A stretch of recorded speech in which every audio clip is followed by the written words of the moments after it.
പ്രധാനമന്ത്രി നരേന്ദ്രമോദിയും American president Donald ട്രംപും തമ്മിൽ വലിയ രഹസ്യബന്ധമാണ് നിലനിൽക്കുന്നത്.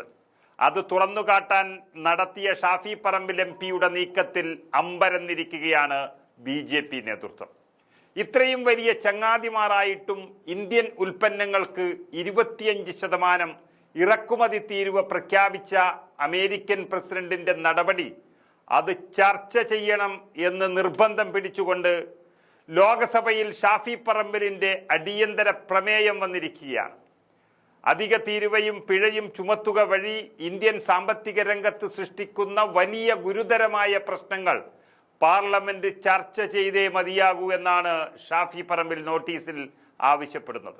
മോദിയും ട്രംപും എന്നും ഒന്നിച്ചു നിൽക്കുകയും കാണുന്നു. പക്ഷേ ഇന്ത്യക്ക് ഇത്രയും വലിയ തിരിച്ചടി നൽകിയതിൽ മോദിയുടെ പങ്കെന്താണെന്നും ഷാഫി തെളിയിക്കാൻ പോകും എന്നുറപ്പോയപ്പോഴാണ് BJP ഭയന്നത്. വ്യാപാര കരാറിൽ അനിശ്ചിതത്വം തുടരവെ നാളെ മുതൽ ഇന്ത്യൻ ഉൽപ്പന്നങ്ങൾക്ക് 25% ഇറക്കുമതി തീരുവ അമേരിക്കൻ പ്രസിഡന്റ് ഡൊണാൾഡ് ട്രംപ് പ്രഖ്യാപിച്ചിരിക്കുകയാണ്. റഷ്യയിൽ നിന്ന് എണ്ണയും ആയുധങ്ങളും വാങ്ങുന്നതിനാൽ അധിക പിഴ ഉണ്ടാകുമെന്ന് ട്രംപ് പ്രഖ്യാപിക്കുകയും ചെയ്തു. അതായത് പക വീട്ടാൻ തന്നെയാണ് അമേരിക്കൻ പ്രസിഡന്റ് തയ്യാറായിരിക്കുന്നത്. എന്നിട്ടും നരേന്ദ്രമോദിക്ക് ട്രംപ് ഉറ്റവൻ തന്നെയാണ്.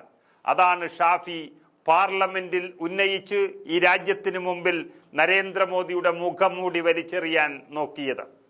അതായത് ഏപ്രിൽ 2-ാം തീയതി പ്രഖ്യാപിച്ച പകരച്ചുങ്കത്തിൽ ഇന്ത്യക്ക് 26% തീരുവയാണ് ഏർപ്പെടുത്തിയിരുന്നത്. അടുത്ത സുഹൃത്തുക്കളാണെങ്കിലും ഉയർന്ന തീരുവ കാരണം വർഷങ്ങളായി ഇന്ത്യയുമായി അമേരിക്കക്ക് കാര്യമായ വ്യാപാരമില്ല എന്ന് ട്രംപ് പറയുകയാണ്. ലോകത്തെ ഏറ്റവും കൂടുതൽ തീരുവ ഈടാക്കുന്ന രാജ്യങ്ങളിൽ ഒന്നാണ് ഇന്ത്യ. തീരുവയ്ക്ക് പുറമെ നിരവധി വ്യാപാര നിയന്ത്രണങ്ങളും ഇന്ത്യ ഏർപ്പെടുത്തി. യുക്രൈനിലെ രക്തച്ചൊരിച്ചിൽ അവസാനിപ്പിക്കണമെന്ന് എല്ലാവരും റഷ്യയോട് ആവശ്യപ്പെടുമ്പോൾ തങ്ങളുടെ സൈനിക ഉപകരണങ്ങളിൽ ഭൂരിഭാഗവും റഷ്യയിൽ നിന്ന് വാങ്ങുകയാണ് ഇന്ത്യ ചെയ്യുന്നത്. ചൈനയ്ക്കൊപ്പം റഷ്യയിൽ നിന്ന് ഏറ്റവും അധികം എണ്ണ വാങ്ങുന്ന രാജ്യമാണ് ഇന്ത്യ. അതിനാൽ 25% തീരുവയും പുറമെ പിഴയും ഏർപ്പെടുത്തുകയാണെന്ന് ഡൊണാൾഡ് ട്രംപ് സമൂഹ മാധ്യമത്തിലെ പോസ്റ്റിൽ വ്യക്തമായി പറഞ്ഞിരിക്കുന്നു. വ്യാപാര കരാറിനുള്ള ചർച്ചകൾ തീരുമാനത്തിലെത്താതെ നീളുന്നതിനിടെയാണ് ട്രംപിന്റെ ഈ പ്രഖ്യാപനം വന്നത്. ഇതിനകം 5 വട്ട ചർച്ചകൾ നടന്നു കഴിഞ്ഞു. അടുത്ത ഘട്ട ചർച്ചയ്ക്കായി അമേരിക്കൻ സംഘം ഓഗസ്റ്റ് 25 കൂടി ഇന്ത്യയിലേക്ക് എത്തുകയാണ്.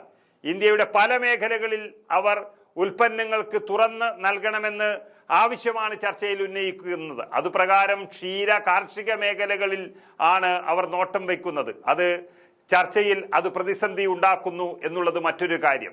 കർഷകരെ പ്രതികൂലമായി ബാധിക്കുന്ന ആവശ്യം ഇന്ത്യ ഇതുവരെ അംഗീകരിച്ചിട്ടുമില്ല. പക്ഷേ ഇത് രാജ്യം അറിയണം. ഉറ്റ ചങ്ങാതി ഇന്ത്യക്ക് വെക്കുന്ന പാരപ്പണി ഈ രാജ്യത്തിന്റെ പാർലമെന്റിൽ ചർച്ച ചെയ്യാൻ വേണ്ടി വെല്ലുവിളിച്ചുകൊണ്ട് തന്നെയാണ് ഷാഫി പറമ്പിൽ MP അടിയന്തര പ്രമേയത്തിന് നോട്ടീസ് നൽകിയത്. തനിക്ക് പ്രിയപ്പെട്ടവനാണ് മോദി എന്നും പറഞ്ഞു നടക്കുന്ന ഡൊണാൾഡ് ട്രംപും അതുപോലെ തന്നെ തൻ്റെ ജ്യേഷ്ഠനാണ് എന്നും പറഞ്ഞു നടക്കുന്ന നരേന്ദ്രമോദിയും തമ്മിൽ തേനും പാലുമായിട്ടും ഈ രാജ്യത്തിന് പാരവെക്കുമ്പോൾ ട്രംപിനെ കെട്ടിപ്പിടിക്കുന്ന നരേന്ദ്രമോദിയെ തുറന്നുകാട്ടാൻ തന്നെയാണ് ഷാഫി പറമ്പിൽ തീരുമാനിച്ചിരിക്കുന്നത്. പക്ഷേ അത് ചർച്ച ചെയ്യാനുള്ള ധൈര്യം നരേന്ദ്രമോദി സർക്കാരിനും BJPക്കും ഇല്ല എന്നുള്ളതാണ് വാസ്തവം.